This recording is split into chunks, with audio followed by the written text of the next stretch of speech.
எந்த ஃபீல்டுல இருக்கிறீங்களோ அதுல ஆண்டவரிடத்துல ஞானத்தை கேளுங்க. அது ஒன்னும் குறைஞ்சது இல்லை. ஒண்ணு, இந்த உலகத்துல எல்லா வேலைக்குமே டிமாண்ட் இருக்குது, எல்லாத்துக்குமே பின்னணி இருக்கு, எல்லாத்துக்குமே ஆசீர்வாதம் இருக்குது. நீங்க அப்டேட் தான் பண்ணணுமே தவிர அது ஒரு நாளும் பேக் ஃபயர் அப்படின்னா பின்னாடி போறது இல்லை. நீங்க இன்னும் அப்டேட் பண்ணிட்டீங்கன்னா அது என்னுடைய ஃபீல்டு அவுட் ஆஃப் ஃபீல்ட் ஆயிடுச்சு, என்னுடைய ஃபீல்டு வெளியே வந்துச்சு.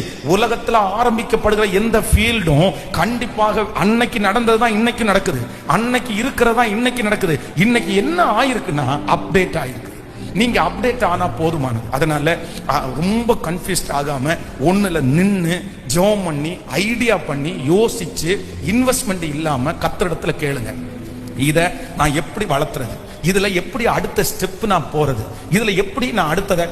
எப்பவுமே நீங்க ஒரே இடத்துக்குள்ள இருக்கிறத விரும்பாதீங்க, ஒரே அனுபவத்துக்குள்ள இருக்கிறத விரும்பாதீங்க. நீங்க கண்டிப்பா என்ன பண்ணி தான் ஆகணும்னா சாகிற வரைக்கும் வளர்ந்துதான் ஆகணும். நீங்க வளர வளரதான் உங்களுக்கு கான்பிடென்ட் வரும், வளர வளரதான் ஆண்டவர் மேல இருக்கிற விசுவாசமே உங்களுக்கு வரும். இப்படியே இருந்தா நீங்க ரொம்ப சோர்ந்து போவீங்க. நீங்க வளர்ந்து பாருங்க, கர்த்தர் மேல இருக்கிற நம்பிக்கை உங்களுக்கு பெருகும், விசுவாசம் உங்களுக்கு பெருகும். அதனால இன்னைக்கு ஒரு தீர்மானம் எடுங்க. நீங்க எந்த ஃபீல்டுல இருந்தாலும் ஒன்ன சூஸ் பண்ணிக்கங்க. அதுவும் யோசிச்சு ஜோம் பண்ணி இந்த 100 நாளைக்குள்ள ஒரு டைரி எடுத்து எழுதுங்க. தடுமாறுறவங்க எல்லாம் எழுதுங்க.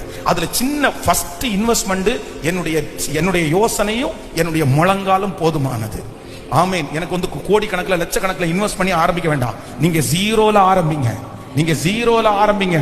கர்த்தர் ஜீரோல ஆரம்பிச்ச நிறைய பேரை கர்த்தர் உச்சந்தலைக்கு எடுத்துட்டு போயிருக்காங்க. அதனால ஒண்ணும் வேண்டாம். அதனால கர்த்தர் ஆசீர்வதிப்பார். நீங்க ஒரு முயற்சி எடுத்து ஜோம் பண்ணி எழுதி வச்சு அதை பிளான் பண்ணி அதுல என்ன லாபம் வருது, என்ன செய்ய வேண்டியது இருக்குது, அதுல ஏற்கனவே செஞ்சவங்க எல்லாம் எப்படி செஞ்சுட்டு இருக்காங்க, அவங்க இந்த டெஸ்டினேஷனை அணைகிறதுக்கு என்ன பண்ணுனாங்க, அவங்களுடைய பின்னணி என்ன, இன்னைக்கு இருக்கிற ஜனங்களுடைய மைண்ட் செட் என்ன, யோசிச்சே இருக்கணும், யோசிச்சே இருக்கணும், யோசிச்சே இருக்கணும். சாதிக்கிறவர்கள் 6 மணி நேரத்துக்கு மேல தூங்கவே கூடாது. 6 மணி நேரத்துக்கு மேல ஒரு வாலிப தம்பி நீ தூங்குன அப்படின்னு சொன்னா கண்டிப்பா நீ சாதிக்கவே முடியாது. உன் தூக்க டைம் கண்டிப்பா குறைக்கணும், உன்னுடைய சேட்டிங் டைம் ரொம்ப குறைக்கணும், நீ மற்றவங்கள்ட்ட ஸ்பெண்ட் பண்ற டைம் எல்லாம் நீ குறைச்சிடணும். நீ குறைக்கல அப்படின்னு சொன்னா எதுவுமே பண்ண முடியாது.